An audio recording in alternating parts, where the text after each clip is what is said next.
ونعوذ بالله من شرور أنفسنا ومن سيئات أعمالنا من يهده الله فلا مضل له ومن يضلل فلا هادي له وأشهد أن لا إله إلا الله وحده لا شريك له وأشهد أن محمدا عبده ورسوله قال الله تعالى في كتابه الكريم يا أيها الذين آمنوا اتقوا الله حق تقاته ولا تموتن إلا وأنتم مسلمون أما بعد. Kita lanjutkan. Allah Ta'ala berfirman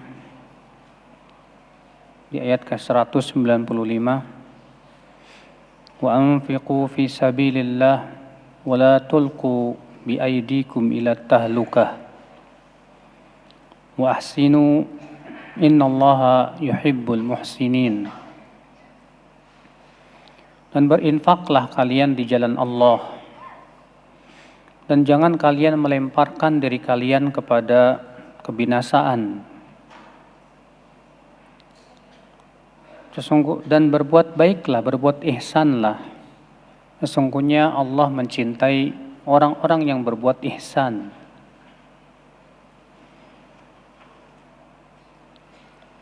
Kata Syekh Utsaimin, kita ambil faidah dari ayat ini, min fawaidil ayah al-amru bil infaqi fi sabilillah. Itu perintah untuk berinfak di jalan Allah.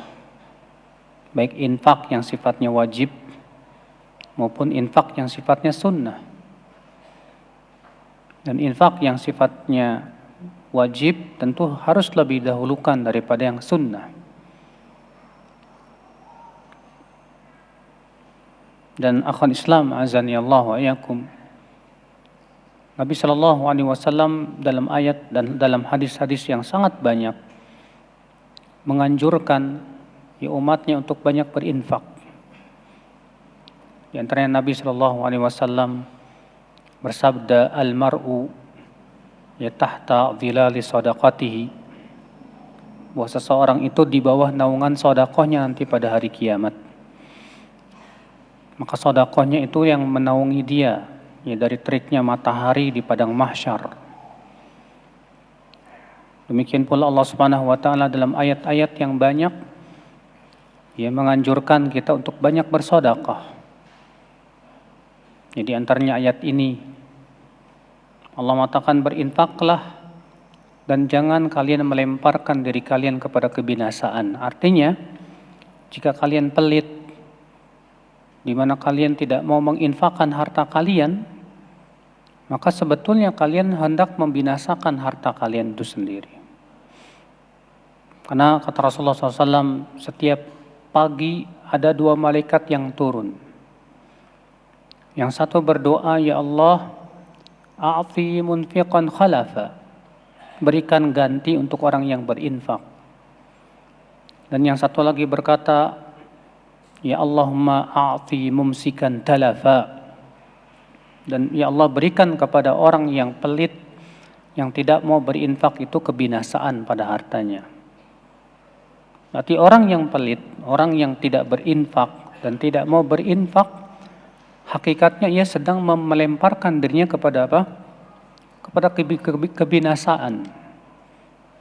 Orang yang pelit jangan menganggap dengan pelitnya tersebut ia memelihara hartanya, tidak.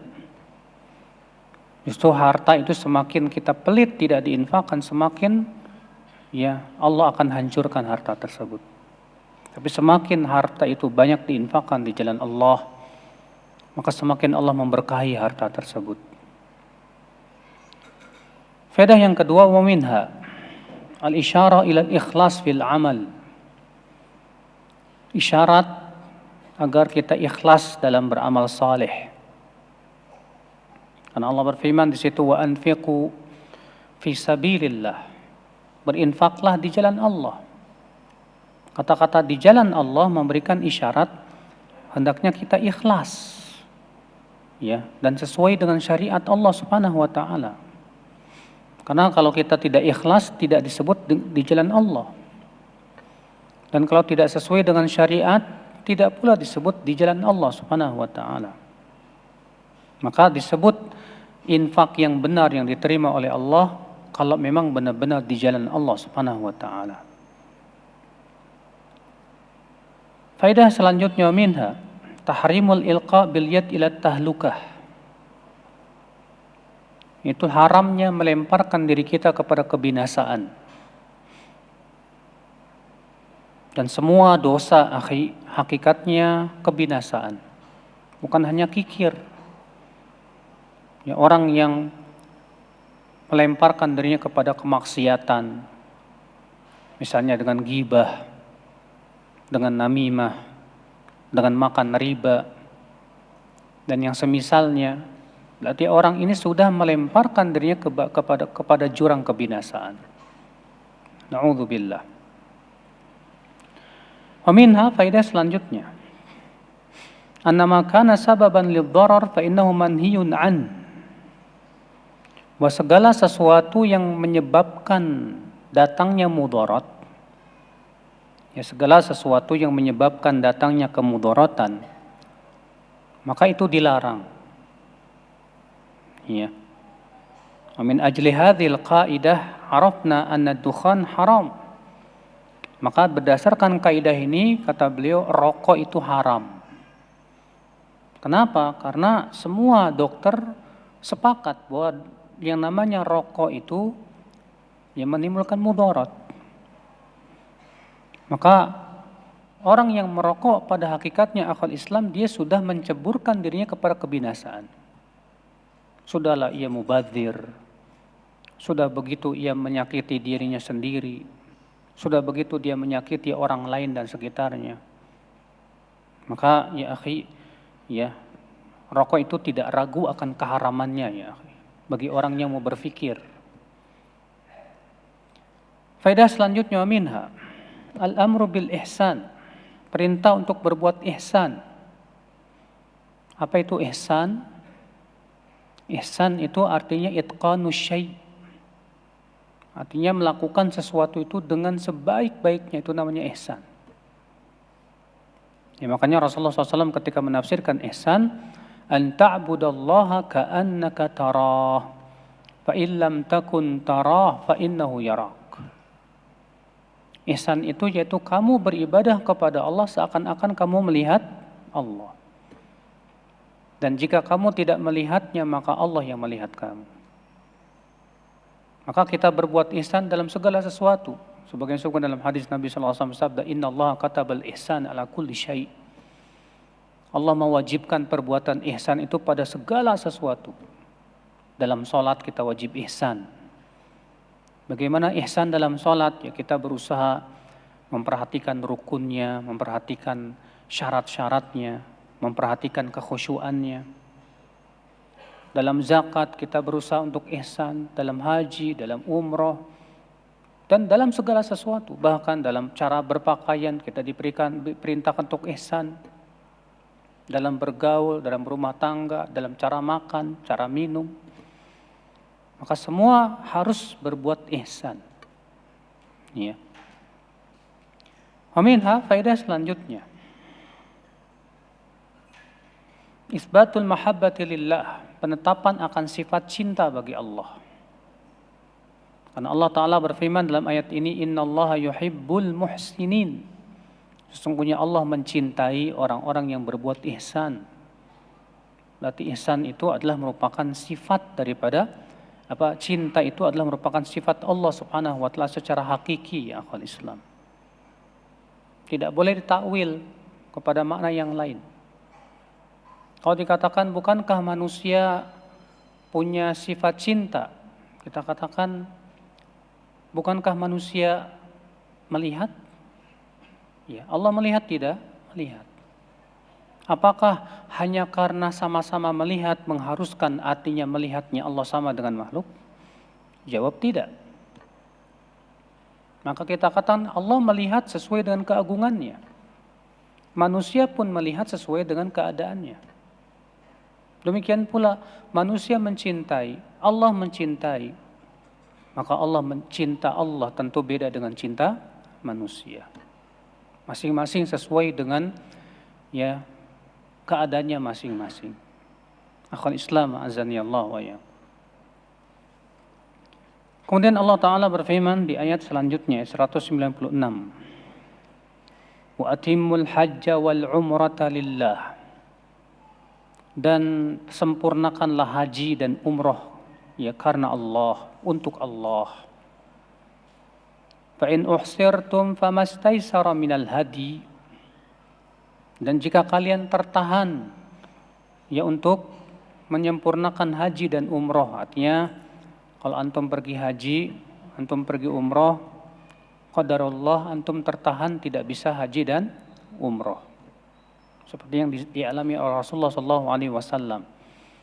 Ya, ketika beliau pada tahun ke-6 berencana untuk umroh, ternyata orang-orang musyrikin Quraisy menghalangi dan melarang untuk masuk ke mana? Ke Mekah. Nah, kalau keadaannya seperti ini bagaimana? Fa in uhsirtum, kalau kalian tertahan, terhalang untuk haji dan umroh, famastaisara minal haji, maka hendaklah ia menyembelih hadyu. Hadyu itu dam. Ya, yang mudah bagi dia. Apa itu? Menyembelih seekor kambing yang usianya di atas 1 tahun. Ya, masuk tahun yang kedua. Namun terjadi ikhtilaf para ulama. Apakah orang yang ihsar, yang tertahan ini khusus dalam keadaan perang saja atau dalam segala keadaan? Misal, kalau misalnya ada orang tidak bisa menyempurnakan haji dan umrohnya itu karena sakit misalnya, sehingga akhirnya dia tidak bisa menyempurnakan haji dan umrohnya. Ikhtilaf para ulama. Sebagian mengatakan kalau misalnya ia tertahan karena sakit, maka tidak ada isar buat dia. Yang benar kata mereka, hendaklah dia menunggu sampai dia sembuh, baru kemudian menyempurnakannya. Ya. Namun Syekh Utsaimin berkata yang rajih, bahwa ihsar di sini masuk padanya semua perkara yang bisa menghalangi seseorang untuk menyempurnakan haji dan umroh. Kenapa? Karena Allah Subhanahu wa taala di sini tidak memberikan batasan.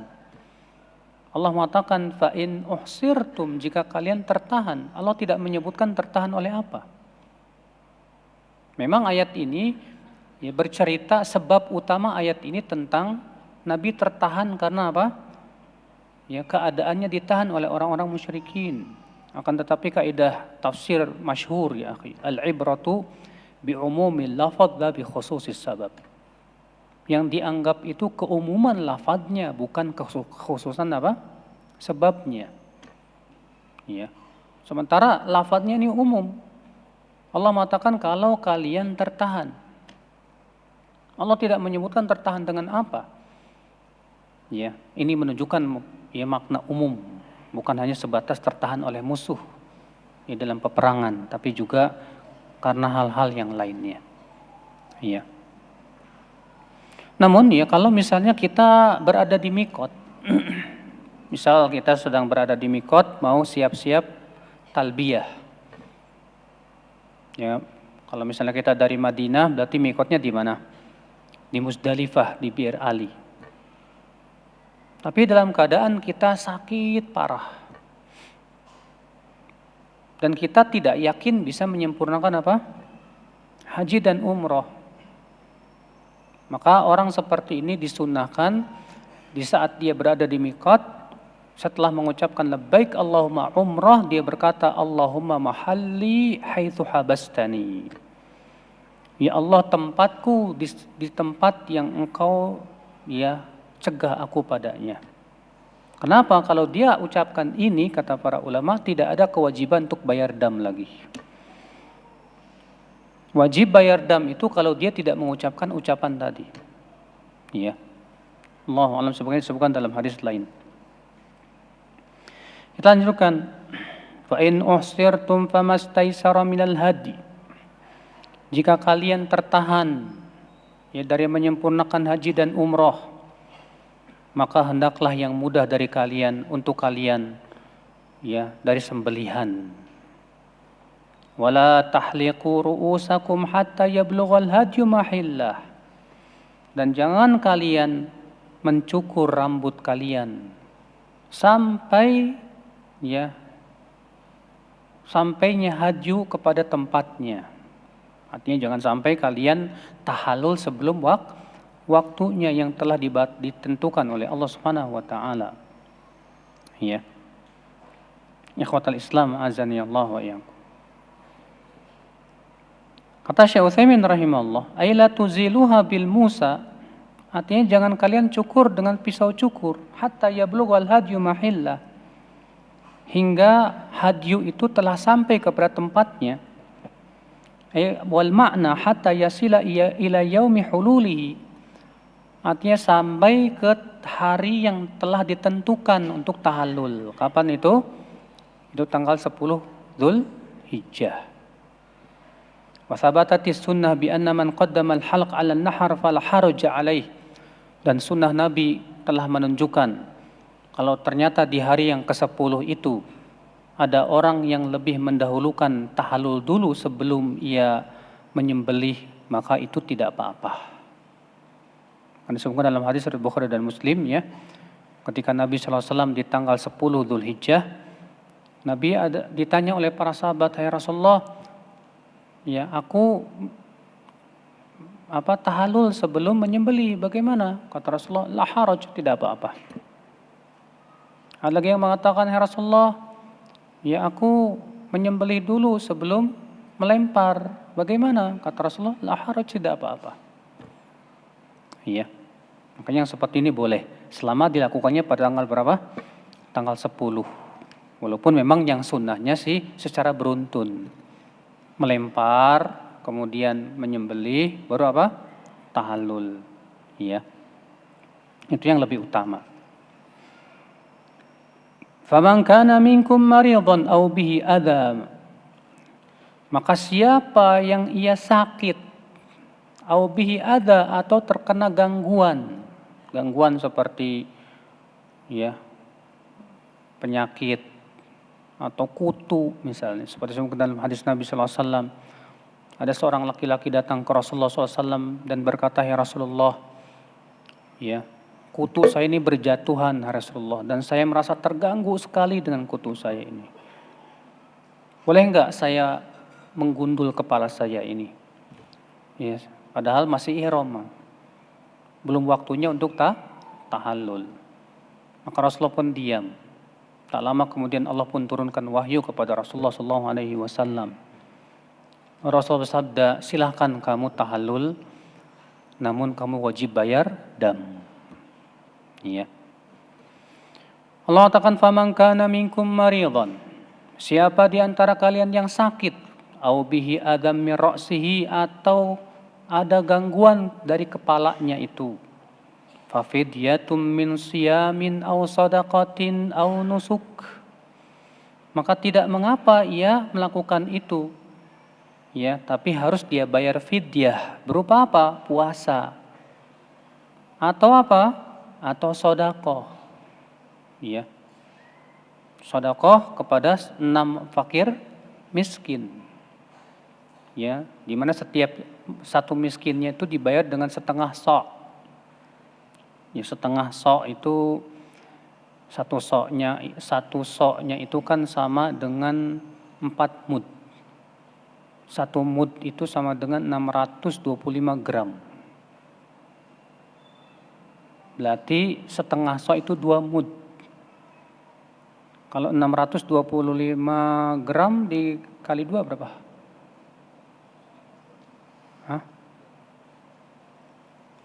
1.000 berapa mas? 625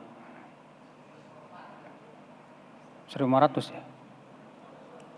Sekitar 1.500 ya, sekitar itu ya. Iya. Ini akan Islam azani Allah wa iyyakum. Au nusuk, atau menyembelih dam.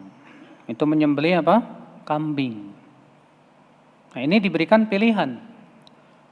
Orang yang ternyata sakit atau dia terkena gangguan pada kepalanya, dan dia harus tahallul sebelum waktunya, maka ia diberikan salah satu dari 3 pilihan.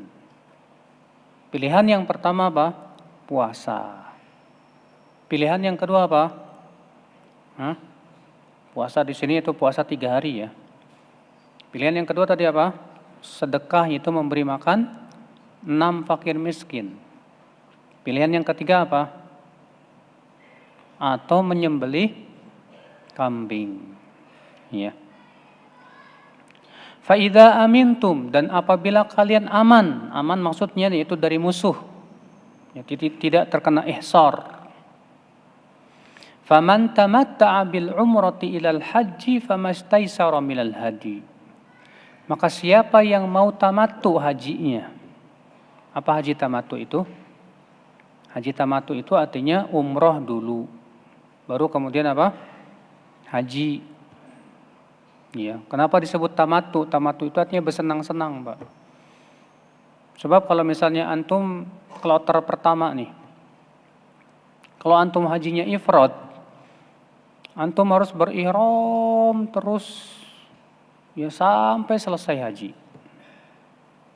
Bayangkan antum selama sebulan di Mekah, kloter pertama ya, nungguin selesai haji itu sebulan, 40 hari Pak. Saya dulu waktu kuliah ya, ada saya melihat jemaah haji kemana-mana pakai baju ihram aja. Saya tanya, Bapak hajinya apa? Saya haji ifrad Ustaz. 40 hari pakai baju ihram terus. Nggak boleh jima sama istri, nggak boleh pakai wewangian dan yang lainnya. Nyusahin banget. Saya bilang kenapa nggak haji tamattu aja? Kalau haji tamattu kan apalagi kalau kloter pertama ya, pas sampai sana umroh, setelah umroh selesai pakai baju lagi, boleh jima dan yang lainnya, nggak masalah. Baru kemudian tanggal 8 ya kembali berihram lagi, baru kemudian talbiyah haji. Maka itu memudahkan, namanya disebut dengan tamattu. Ya. Dan ikhtilaf para ulama tentang hukum tamattu bagi mereka yang hajjatul Islam.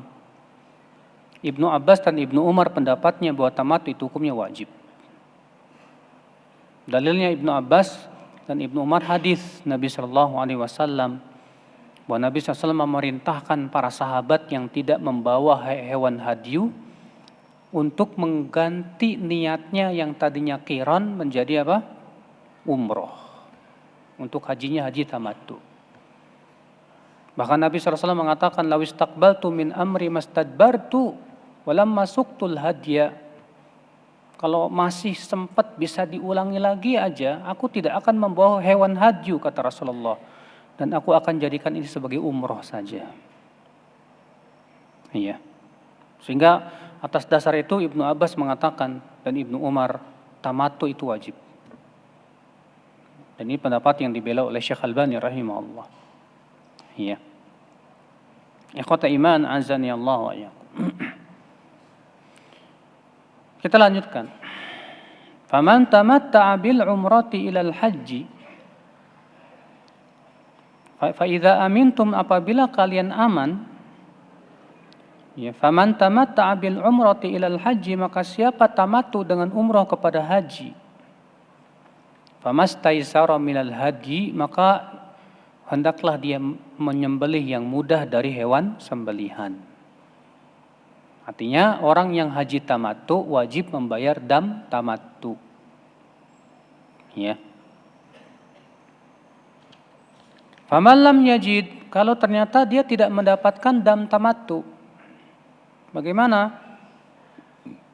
Misalnya duitnya, saya dulu waktu kuliah, waktu haji, saya berangkat sama teman, ya pas tamat, kan haji kami haji tamattu. Pas mau bayar, mau beli dam, qadarullah duitnya dicuri orang, Mbak. Akhirnya nggak punya duit buat beli apa? Dam.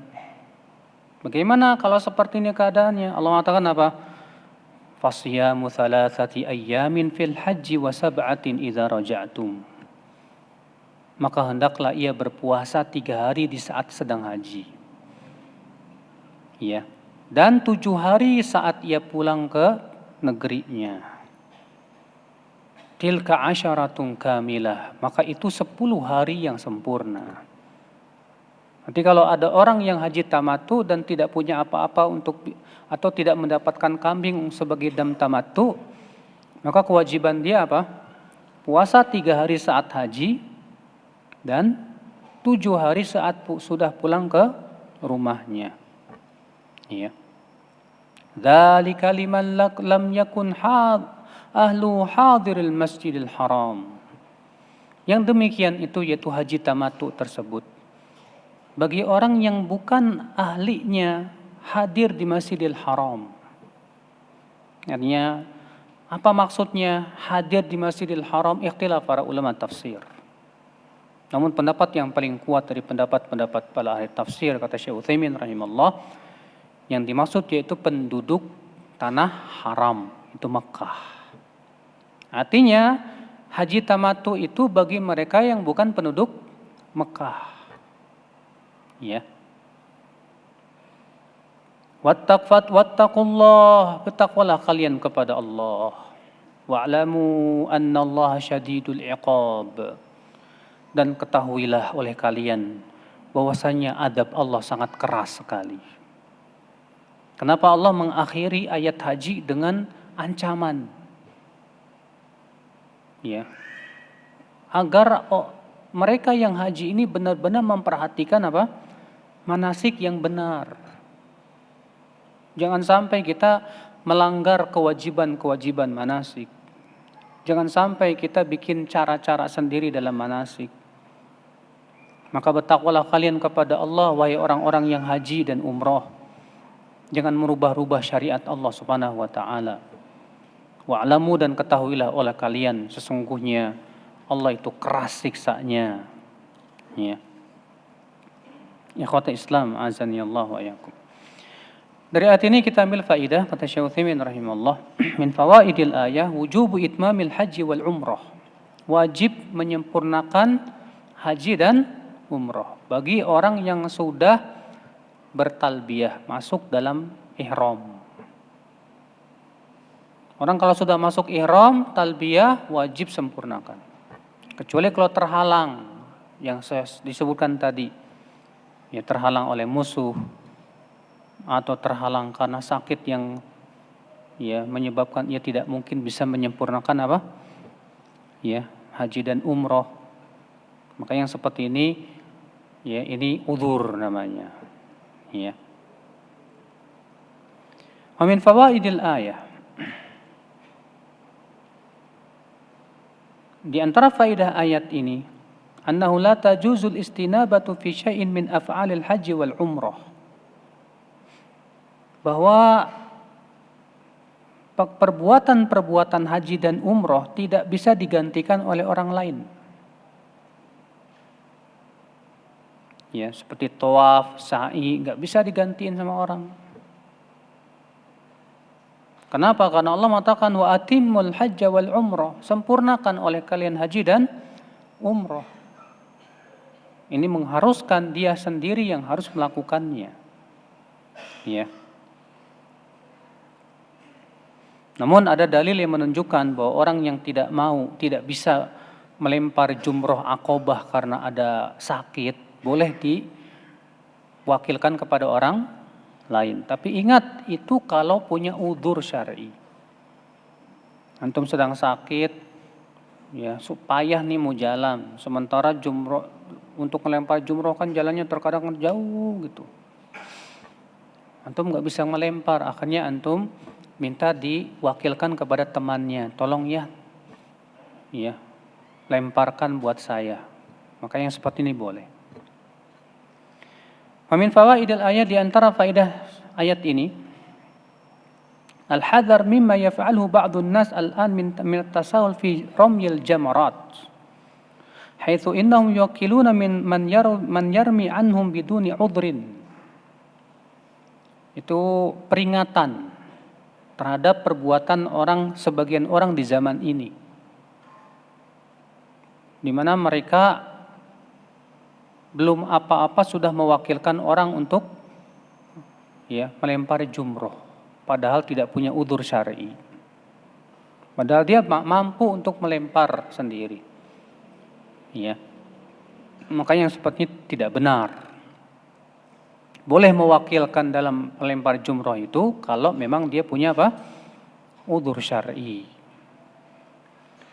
Min fawaidil ayah, faedah selanjutnya. Wujubul ikhlasi lillah.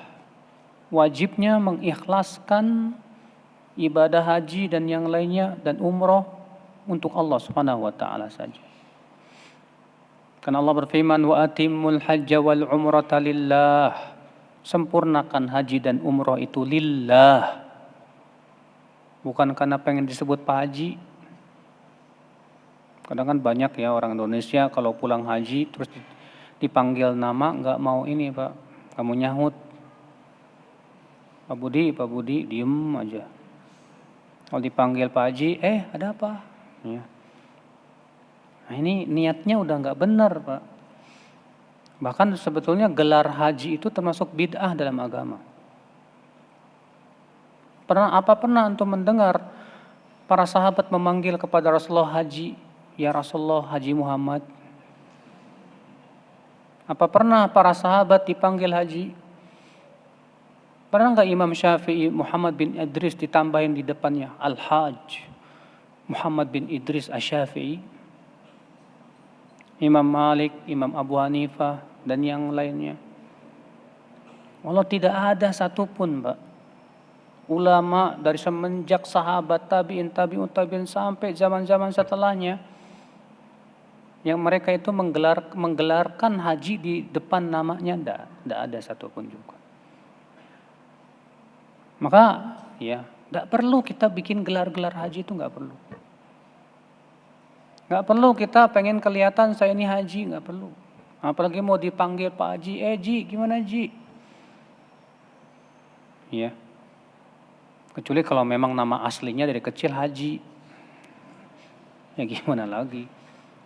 Iya. Sekalian aja antum gelarnya 5. Ya, atau 4. Haji, sholat, zakat, umroh. Faedah selanjutnya.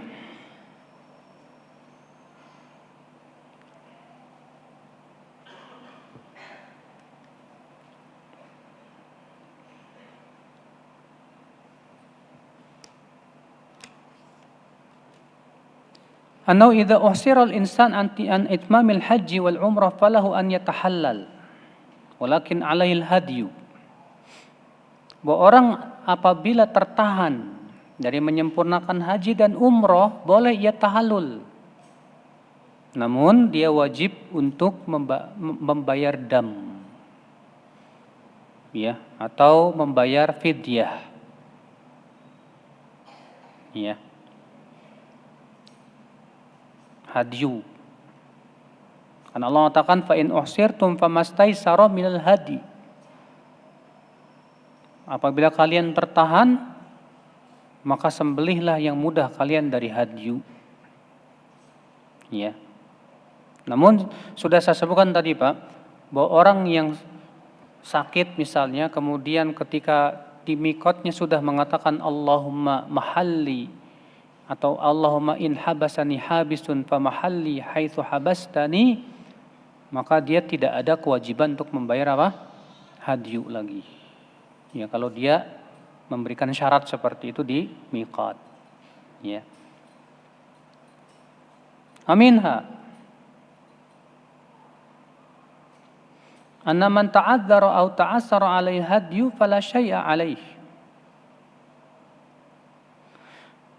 Bahwa orang yang tidak mendapatkan hadyu saat terhalang dari menyempurnakan haji dan umroh, maka tidak ada kewajiban apapun buat dia.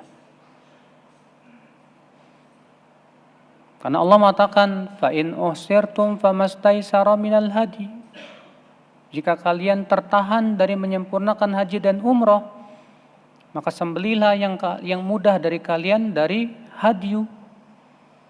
Walam yadhkurillahu badilan indal ajizi. Di sini Allah tidak menyebutkan ganti kalau ternyata tidak mudah untuk mendapatkannya.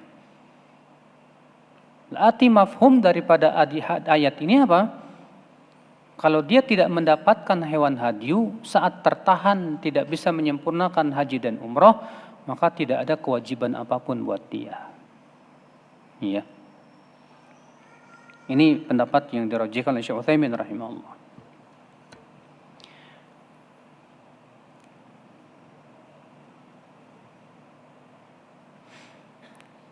Wa min fawaidil ayah, di antara faedah ayat ini,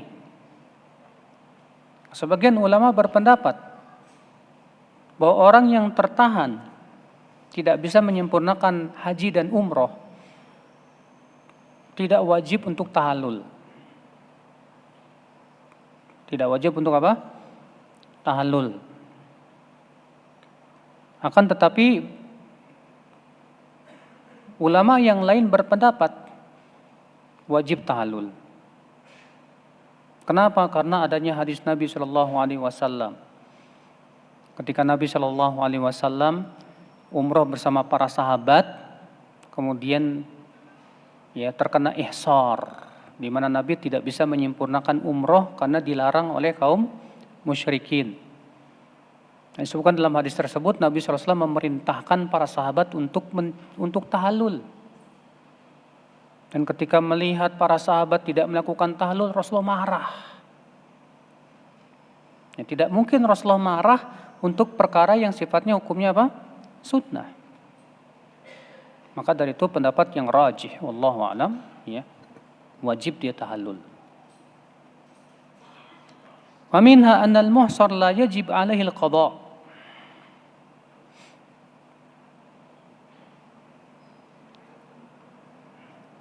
Faedah yang selanjutnya, bahwa orang yang terkena ihsar, yaitu terhalang, tidak bisa menyempurnakan umroh atau hajinya, maka tidak wajib mengqadanya.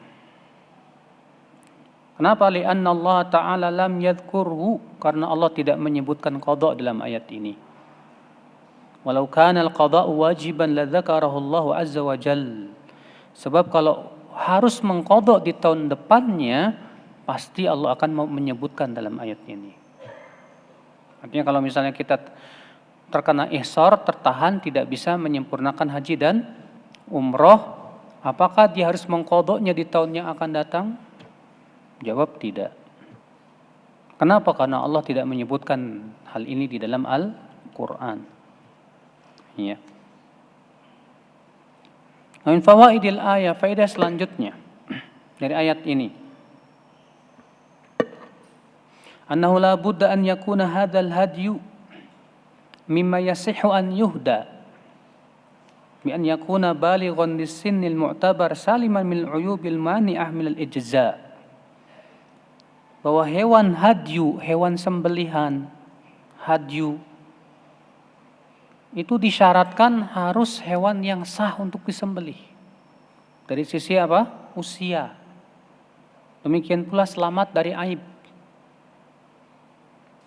Ya. Maka kalau misalnya usianya belum mencukupi, maka tidak sah untuk dijadikan sebagai apa? Hadyu. Min fawaidil ayah, faedah selanjutnya, tahrimu halqi ra's 'alal muhrim. Orang yang sedang berihram, haram hukumnya mencukur rambut. Ini termasuk mahdhuratul ihram, ya. Termasuk larangan-larangan dalam ihram itu, akhi, ya, yaitu memotong rambut, enggak boleh. Kenapa? Karena Allah mengatakan wala tahliqu ru'usakum hatta yablughal hadyu mahillah. Jangan kalian mencukur rambut kalian sampai hadyu itu telah tiba masanya. Ya.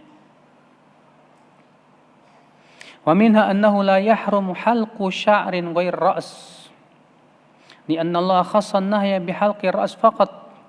Wa amma syarib wal ibat wal 'anah was saq wal dhira' fala yadkhul fil ayatil karimah li'annahu laysa min ar-ra's.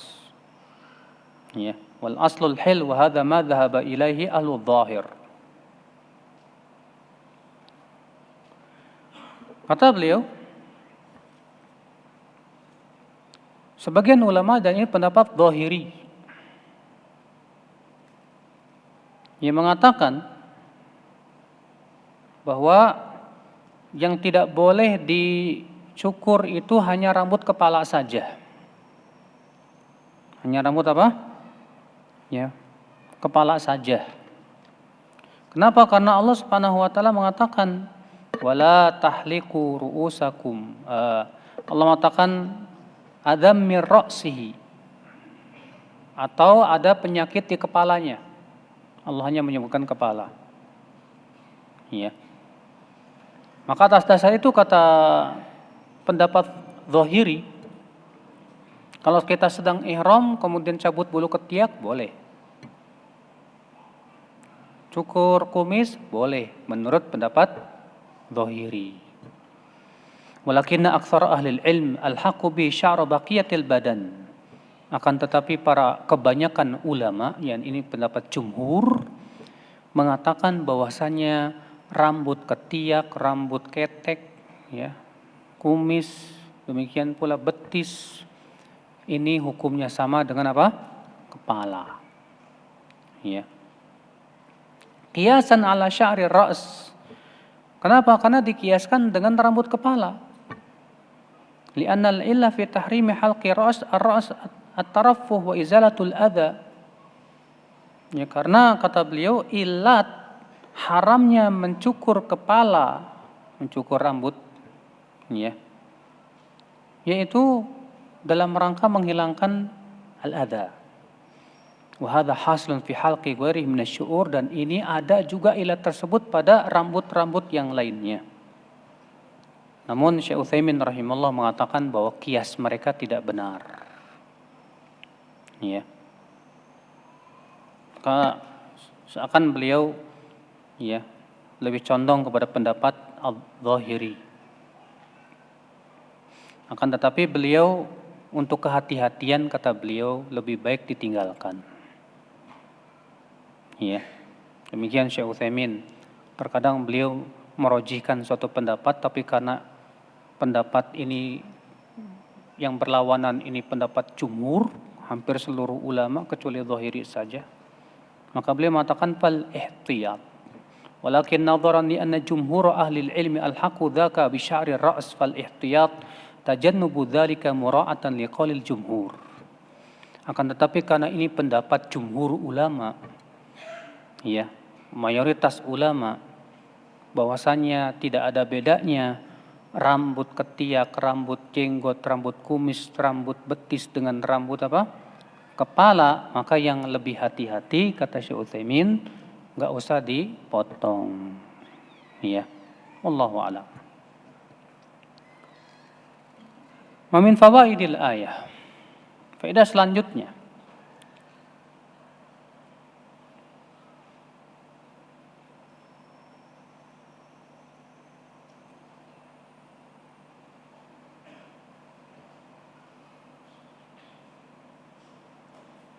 Anal muharram ma yusamma halqan. Yang diharamkan itu adalah mencukur. Lalu bagaimana kalau ternyata kita mencabut satu helai rambut? Karena kan dalam ayat ini disebutkan dengan mengatakan apa? Mencukur. Kalau misalnya mencabut satu helai rambut, boleh enggak? Kata Syekh Utsaimin, wa hadza mimma ikhtalafa alaihi fiha ulama. Di sini terjadi ikhtilaf para ulama. Wa qala ba'dhum idza akhadha sya'rah wahidan min ra'si faqad halaq. Sebagian ulama berpendapat siapa yang mengambil walaupun satu helai rambut, maka itu sama hukumnya dengan mencukurnya. Ya. Maka fa'alaihi fidyatu it'amu miskin wa in akhadha sya'ratain fa it'amu miskinain wa idza akhadha thalatha sya'rat ya fadam. Maka dia wajib membayar fidyah, memberi makan satu orang miskin. Kalau dia mencabut dua helai, dua miskin. Kalau dia mencabut 3 helai rambut, maka dia wajib bayar dam, menyembelih seekor kambing. Ya. Setiap miskin, satu miskinnya setengah sa'. Wa qala ba'dul ulama, sebagian ulama berpendapat annal hukma yata'allaq bi rub'i ra's, bahwa hukum wajibnya menyembelih dam atau hukum fidyah tersebut ini kalau dia itu mencukur 1/4 bagian kepalanya, rambutnya. Ya. Fa inna halqa duna rub' fala syai'a alaih. Kalau ternyata ia mencukur kurang dari 1/4, kata mereka enggak apa-apa. Akan tetapi kata Syekh Utsaimin, ini hukum tanpa dalil. Hukum tanpa apa? Dalil. Sehingga pendapat ini lemah. Wa qala akharun, pendapat ulama lagi berpendapat apa? Tata'allaq al-fidyah bima yumatu bihil adha, wa ma'na yumat yuzal ay bima yahsulu bihi izalatul adha. Bahwa hukum haram itu berhubungan dengan apa? Ya, hukum fidyah itu berhubungan dengan sesuatu yang menghilangkan padanya adha, gangguan.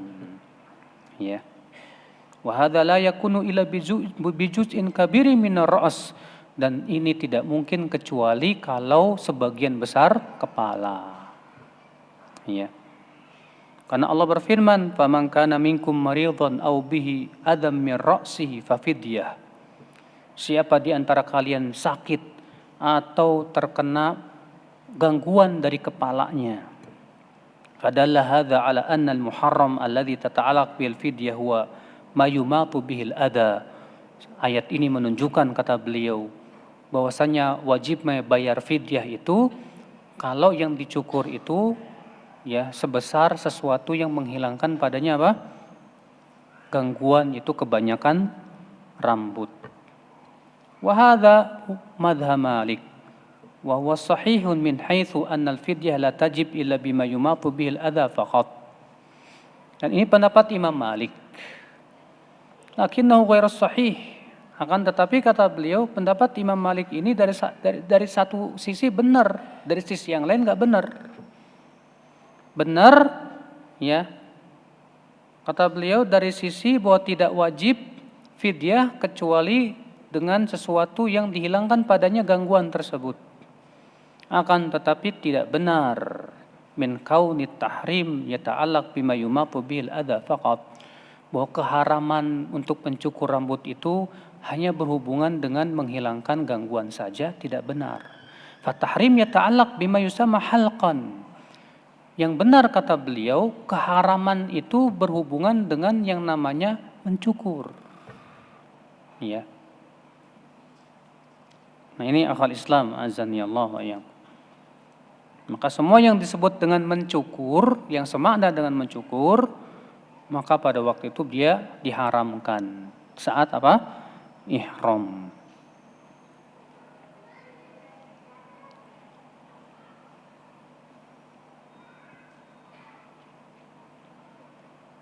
Ya. Kemudian di sini beliau membawakan sebuah dalil. Faqad ihtajama wa huwa muhrim fi yafukhihi fi a'la ra'sihi. Rasulullah pernah ya berbekam saat ihram. Di mana? Di yafukh. Ya. Dan kata beliau, kalau orang yang berbekam di yafukh itu tidak mau untuk mencukur apa? Bagian rambut tersebut. Dan tidak pernah ada nukilan bahwa Nabi sallallahu alaihi wasallam membayar fidyah. Ya. Maka ini menunjukkan ya, fadalla dzalika ala anna ma yatmata ta'allaq bil fidyah wa ma yumatu bil adha duna syai'il yasir. Ya, maka ini menunjukkan, kata beliau, sesuatu yang sedikit saja itu tidak mengharuskan bayar apa? Fidyah. Wallahu a'lam. Ini fikih yang berhubungan dengan haji ya. Wa min fawaidil ayah, faedah selanjutnya, annahu la yajuzul halqu illa ba'da an-nahr. Ya, tidak boleh mencukur rambut kecuali setelah menyembelih. Kenapa? Karena Allah mengatakan, "Wala tahliqu ru'usakum hatta yablughal hajyu mahillah." jangan kalian mencukur rambut kalian sampai hadyu itu telah disembelih. Ya. Ini pendapat banyak ulama ya, yang mengatakan demikian. Bahwa tahallul itu harus setelah apa? Menyembelih. Ya.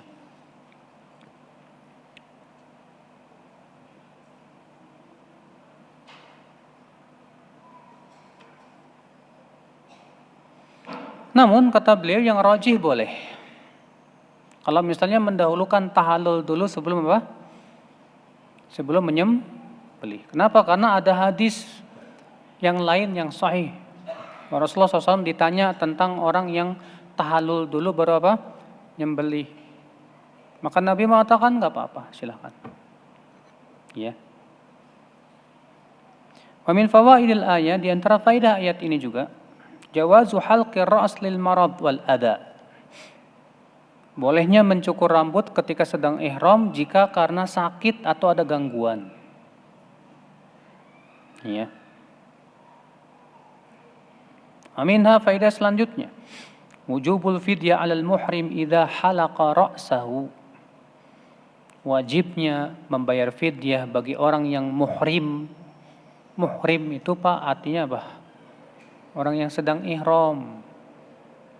Kita orang Indonesia ini suka latah. Dia bukan muhrim saya. Ini salah. Kalau itu mahram. Ya. Kalau akhwat yang bukan mahram, bukan muhrim. Kalau muhrim itu orang yang sedang berihram. Kalau mahram artinya wanita yang haram dinikahi. Dibedakan antara muhrim dengan mahram. Kata beliau, orang yang sedang muhrim, yang sedang ihram, wajib fidyah kalau ia mencukur kepalanya. Atau ia berpuasa 3 hari. Atau memberi makan 6 fakir miskin. Setiap fakir miskinnya berapa? Setengah sa'. Ya. Itu dipilih, silakan antara salah satu dari 3 tersebut. Iya, mana yang lebih mudah buat dia. Masih banyak ya faedah-faedahnya. Sini beliau menyebutkannya. Tapi karena waktunya sudah habis, insyaallah kita lanjutkan pada pertemuan yang akan datang. Billahi taufik. Assalamualaikum warahmatullahi wabarakatuh.